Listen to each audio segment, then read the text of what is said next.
Monsieur le vice-président du Conseil national de l'éducation populaire, Mesdames et Messieurs, en vos rangs, titres et grades respectivement respectés,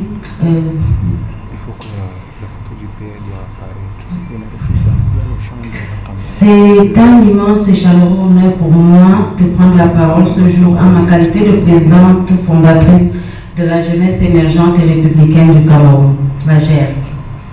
Bien que conseillère régionale du Sud, pour donner un propos liminaire sur le rôle des jeunes pour un Cameroun pacifique avant, pendant et après les élections.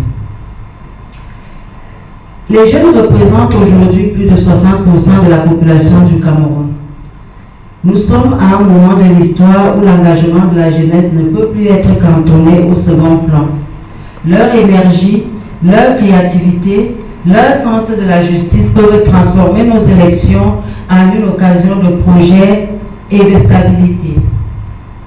Pour y parvenir, nous devons non seulement cerner leur rôle avant, pendant et après les élections présidentielles, mais aussi créer des espaces d'échange et d'action concrets comme ce dîner diplomatique qui nous rassemble ici ce soir. C'est également dans cet esprit que la GERC est fière d'annoncer la première édition des rencontres citoyennes pour la paix, l'unité et le vivre ensemble, les récipives, qui se tiendront du 14 août au 30 octobre 2025. Organisées en partenariat avec la société civile, les récipives se dérouleront sous le thème « Engageons-nous ensemble pour un Cameroun paisible, sans discours de haine, avant, pendant et après les élections présidentielles de 2025. » Notre objectif principal est de célébrer les valeurs de paix, d'unité, de vivre ensemble en rejetant fermement les discours de haine qui menacent notre cohésion nationale en cette période électorale. Lors des premières activités des récipives, nous irons auprès des différents acteurs du processus électoral au Cameroun pour solliciter un engagement citoyen sur l'honneur afin de maintenir la paix et s'abstenir de tout comportement ou discours susceptible de mettre en mal l'unité du Cameroun. Nous profitons d'ailleurs pour inviter les entreprises citoyennes à accompagner ce projet national qui vise à garantir cette paix qui nous est si chère. Excellences, Mesdames et Messieurs, cerner le rôle des jeunes pour un Cameroun pacifique avant, pendant et après l'élection présidentielle nous oblige à présenter notre travail en 3 temps. 1.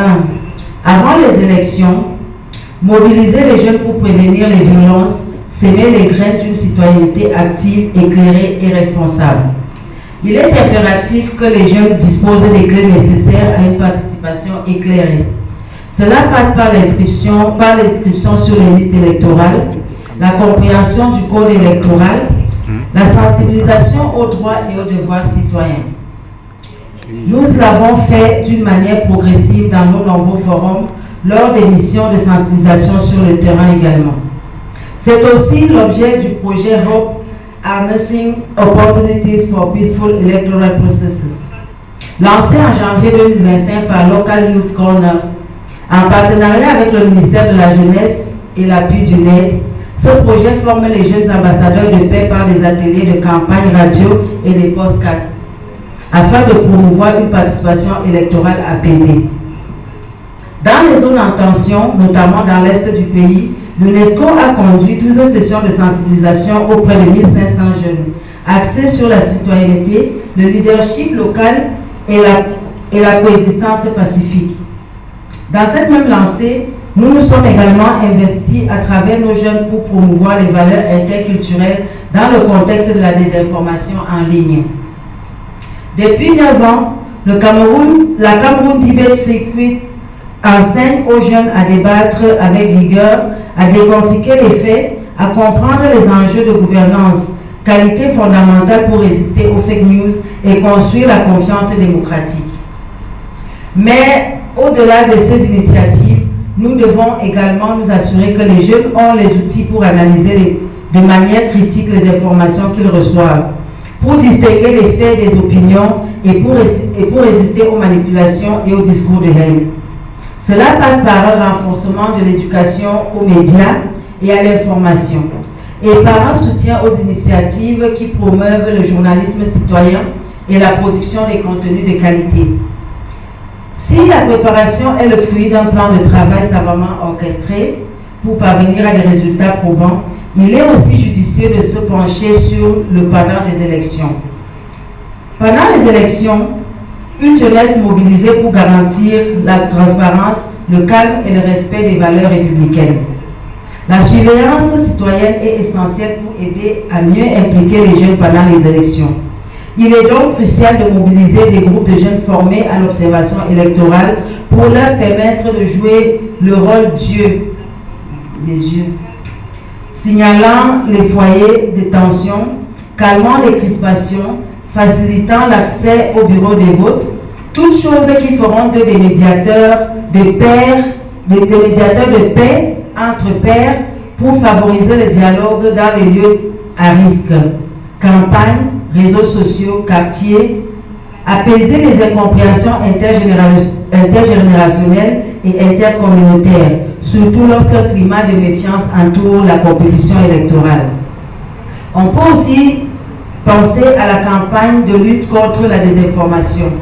En effet, à la lumière des risques liés aux campagnes de désinformation, notamment l'approche du scrutin du 12 octobre 2025, des réseaux d'associations comme la GEC et celui des jeunes influenceurs académiciens peuvent jouer un rôle proactif en amplifiant les messages des organisations fact-checking sur les plateformes numériques. Mais il ne suffit pas de déconstruire les fausses informations. Il faut aussi promouvoir un discours positif et constructif qui valorise l'unité nationale, la diversité culturelle et le respect des droits de l'homme. Les jeunes peuvent jouer un rôle clé dans cette entreprise en utilisant leur créativité et leur influence pour diffuser des messages d'espoir et de fraternité. Après l'élection, investir la jeunesse dans la paix durable, canaliser l'énergie vers la reconstruction sociale et le renforcement du vivre ensemble. Il est essentiel de ne pas relâcher les efforts après le scrutin. La période post-électorale est souvent propice aux tensions et aux divisions. Il est crucial de mobiliser les jeunes pour promouvoir la réconciliation, la cohésion sociale. Cela passe par des actions de sensibilisation, des initiatives de dialogue intercommunautaire et des programmes de développement qui bénéficient à tous, sans distinction d'origine ou d'appartenance politique. Après l'élection, il faut également penser à investir les jeunes dans les programmes de clubs de paix ou de volontariat citoyen permettant de transformer le moment électoral en levier de cohésion. Recyclage des bulletins, par exemple, recyclage des bulletins, nettoyage des bureaux de vote, dialogue local, projet culturel participatif. À cela, on peut inclure le dialogue intergénérationnel prolongé. Il sera intéressant de penser aussi à des forums de la jeunesse post-électorale pour recueillir les voix de moins de 30 ans, partager les frustrations, les espoirs et nourrir les décisions politiques avec leurs perspectives. C'est pourquoi il est impératif d'investir dans la formation professionnelle, le développement socio-économique des jeunes, de leur offrir des perspectives d'emploi et d'épanouissement. Des perspectives d'emploi et d'épanouissement et de les associer pleinement aux décisions qui concernent leur avenir. Un jeune qui a un emploi, un logement, une famille est un jeune qui a une raison de croire à l'avenir et de s'investir dans la construction de son pays. On peut aussi envisager de combiner les ateliers de leadership et les initiatives économiques. Cette approche tripartite, avant, pendant et après les élections, permettra à coup sûr de prévenir les désenchantements politiques, de limiter l'abstention, la violence, la radicalisation. Elle pourra aussi renforcer la légitimité du vote, instaurer une culture démocratique plausible et inclusive.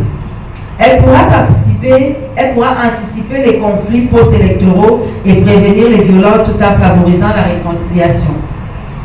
En regardant vers l'avenir, la GEC Littoral prépare un autre projet ambitieux pour le début de l'année 2026. Le métissage du patrimoine culturel des ambassades, MPCA.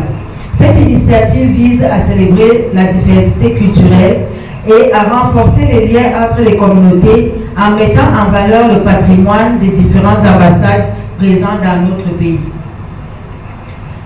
Excellences, Mesdames et Messieurs, chers jeunes, parce qu'il y en a quand même quelques-uns là, il est temps de valoriser la jeunesse comme actrice de paix, de cultiver le leadership national responsable. Nous réitérons notre souhait de voir se multiplier des appels à la responsabilité diplomatique et à la coopération multipartite. Nous ne négligeons pas le rôle des ambassades, mais nous pensons qu'elles pourront davantage soutenir les initiatives de formation civique auprès des jeunes, faciliter les échanges avec d'autres pays qui ont connu une jeunesse en paix, à l'exemple du Kenya ou du Ghana. En conclusion, la jeunesse, loin d'être un simple réceptacle d'incertitude ou de révolte, peut devenir un socle de transition électorale, modèle de paix et de dignité démocratique. Notre responsabilité est collective. Encourager les consciences naissantes, donner de l'espace à leur voix et les conduire à contribuer activement à une alternance citoyenne apaisée pour un Cameroun où les journées deviennent un symbole de paix durable. Je souscris pleinement et je vous en remercie.